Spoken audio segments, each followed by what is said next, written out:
ಮೋಸ ಅಲ್ವಾ? ನೀವು ಹಿಂಗೆ ಮಾಡ್ಬೋದಾ? ನೀವು ಹಿಂಗೆ ಮಾಡ್ತೀರಂತ ನಾನು ಅಂದ್ಕೊಂಡೇ ಇರಲಿಲ್ಲ. ಯಾಕೆ, ಏನಾಯ್ತು? ನಾನೇನು ಮಾಡಿದೆ? ಮತ್ತೇನದಕ್ಕೆ ನೀವು ನಂಗೆ ಅಷ್ಟು ಚೆನ್ನಾಗಿರೋ ಬೇಳೆ ಸಾಂಬಾರು ಹೇಳ್ಕೊಟ್ಟು ಅದು ಒಳ್ಳೆ ಕಾಂಬಿನೇಷನ್ ಚಿಕನ್ ಡ್ರೈ ಹೇಗೆ ಮಾಡೋದು ಅಂತ ಹೇಳಿನೇ ಕೊಟ್ಟಿಲ್ಲ. ಅಯ್ಯೋ ಅಷ್ಟೇನಾ, ಅದಕ್ಕೇನು ಟೆನ್ಷನು? ಬಾ, ಇವತ್ತು ನಿಂಗೊಂದು ಒಳ್ಳೆ ಸ್ಪೈಸಿ ಚಿಕನ್ ಡ್ರೈ ಹೇಗೆ ಮಾಡೋದಂತ ಹೇಳ್ಕೊಡ್ತೀನಿ. ಓಕೆ, ಅದಕ್ಕೆ ಟೈಮ್ ವೇಸ್ಟ್ ಮಾಡೋದು ಬೇಡ. ಏನೇನು ಬೇಕು ಚಿಕನ್ ಡ್ರೈಗೆ? ಅರ್ಧ kg ಚಿಕನ್ ತಗೊಂಡಿದ್ದೀನಿ. ಈರುಳ್ಳಿ, ಹಸಿಮೆಣಸಿನ್ಕಾಯಿ, ಕೊತ್ತಂಬರಿ, ಲಿಂಬೆಹಣ್ಣು, ಅಚ್ಕಾರದ ಪುಡಿ, ಧನಿಯಾ ಪುಡಿ, ಉಪ್ಪು, ಅರಿಶಿಣ, ಶುಂಠಿ ಬೆಳ್ಳುಳ್ಳಿ ಪೇಸ್ಟು, ಗರಂ ಮಸಾಲೆ. ಹೇಗೆ ಮಾಡೋದು ಅದಕ್ಕೆ? ನಾನು ಅರ್ಧ kg ಚಿಕನ್ನ ತೊಳೆದಿಟ್ಕೊಂಡಿದ್ದೀನಿ.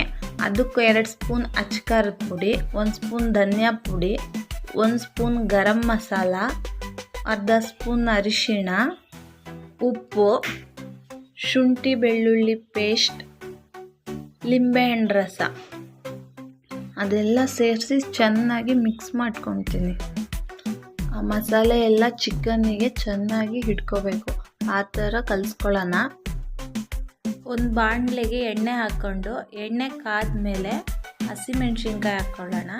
ಆಮೇಲೆ ಅದ್ರ ಜೊತೆ ಈರುಳ್ಳಿ ಸೇರಿಸ್ಕೊಂಡು ಚೆನ್ನಾಗಿ ಫ್ರೈ ಮಾಡ್ಕೊಳ್ಳೋಣ. ಕರ್ಬೇ ಸೊಪ್ಪು ಹಾಕಿ ಚೆನ್ನಾಗಿ ಬಾಡಿಸ್ಕೊಂಡು ಕಲಸಿಟ್ಟಿರೋ ಚಿಕನ್ ಹಾಕ್ಕೊಂಡು ಚೆನ್ನಾಗಿ ಫ್ರೈ ಮಾಡ್ಕೊಳ್ಳೋಣ. ಸಣ್ಣ ಉರಿ ಮಾಡಿಕೊಂಡು ಎಣ್ಣೆ ಬಿಟ್ಕೊಳ್ಳೋ ತನಕ ಚೆನ್ನಾಗಿ ಫ್ರೈ ಮಾಡ್ಕೊಳ್ಳೋಣ. ಲಾಸ್ಟಲ್ಲಿ ಕೊತ್ತಂಬರಿ ಸೊಪ್ಪು ಹಾಕ್ಕೊಂಡು 1-2 ನಿಮಿಷ ಬಾಡಿಸ್ಕೊಂಡು ಗ್ಯಾಸ್ ಆಫ್ ಮಾಡಿದ್ರೆ ರೆಡಿ ಆಯಿತು ಚಿಕನ್ ಡ್ರೈ. ಇವಾಗ ನಿಂಗೆ ಖುಷಿನಾ?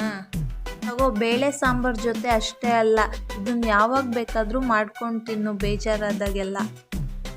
ಅದಕ್ಕೆ ತುಂಬ ಚೆನ್ನಾಗಿದೆ, ಫುಲ್ ಸ್ಪೈಸಿಯಾಗಿ. ನನಗಂತೂ ತುಂಬ ಇಷ್ಟ ಆಯಿತು. ಅದಕ್ಕೆ ಫ್ರೆಂಡ್ಸ್, ನಿಮಗೂ ಇಷ್ಟ ಆಗುತ್ತೆ ಖಂಡಿತವಾಗ್ಲೂ.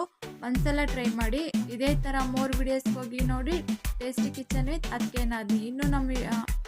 ಇದೇ ಥರ ಮೋರ್ ವಿಡಿಯೋಸ್ಗಾಗಿ ನೋಡಿ ಟೇಸ್ಟಿ ಕಿಚನ್ ವಿತ್ ಅದಕ್ಕೆ ನಾದ್ನಿ. ಇನ್ನೂ ನಮ್ಮ ಚಾನಲ್ನ ಸಬ್ಸ್ಕ್ರೈಬ್ ಮಾಡ್ಕೊಂಡಿಲ್ಲ ಅಂದರೆ ಸಬ್ಸ್ಕ್ರೈಬ್ ಮಾಡಿ, ಲೈಕ್ ಮಾಡಿ, ಶೇರ್ ಮಾಡಿ ಮತ್ತು ಪಕ್ಕದಲ್ಲಿರೋ ಬೆಲ್ಲೈಕನ್ನ ಕ್ಲಿಕ್ ಮಾಡಿ. Thank you.